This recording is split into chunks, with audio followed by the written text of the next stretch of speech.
Bienvenue dans cette nouvelle vidéo et elle est en direct de Diemeringen et hier soir j'écoutais la prédication de Steve Jaffa sur Luc 7 et Luc 7 c'est le centenier qui envoie je crois un serviteur. En tout cas toujours est-il qu'il dit à Jésus que pour guérir le serviteur malade il ne doit pas se déranger parce qu'il a l'autorité et que quand il a l'autorité il sait que derrière l'obéissance va suivre et que les choses vont se faire.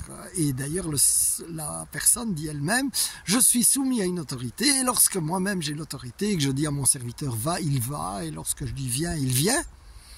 Mais ce qui m'a frappé dans la chose, c'est soumis à l'autorité. À quelle autorité es-tu soumis? Moi je voudrais être tout le temps soumis à l'autorité de Jésus. Mais il m'arrive des fois d'être soumis à l'autorité du mensonge. Et donc du père du mensonge. Par exemple, quand j'étais enfant, j'ai souvent entendu que lorsque je voulais bricoler, t'es pas capable, laisse tomber, on fera ça mieux que toi, tatati, donc tu vas pas y arriver, laisse tomber. Eh bien ce truc-là, c'est devenu une fausse croyance. Et donc du coup, j'ai tendance à laisser tomber. Mais c'est un mensonge. Et la bonne nouvelle, récemment, j'étais très fier de moi parce que j'ai réparé une fuite à WC et donc j'étais très content. Alors parfois tu peux croire que parce que tu t'enfuis, les mensonges, ils n'ont plus d'autorité sur toi, mais ça c'est pas toujours vrai. D'ailleurs c'est l'histoire des Israélites. En fait, ils avaient fui l'esclavage en Égypte, donc normalement ils n'étaient plus sous l'autorité des Égyptiens.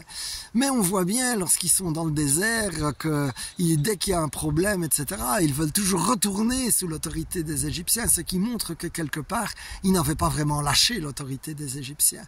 Et ce qui est frappant, ce n'est que la génération suivante qui, elle, n'avait plus cette influence, qui, elle, a pu prendre la terre promise et donc l'autorité de Christ, de Dieu qui lui avait promis la terre promise. Donc, mon frère, ma sœur, je voudrais vraiment te prier pour que tu saches à quelle autorité tu es soumis. Et que tu n'acceptes pas d'être soumis à quelle autorité autre que celle de Jésus.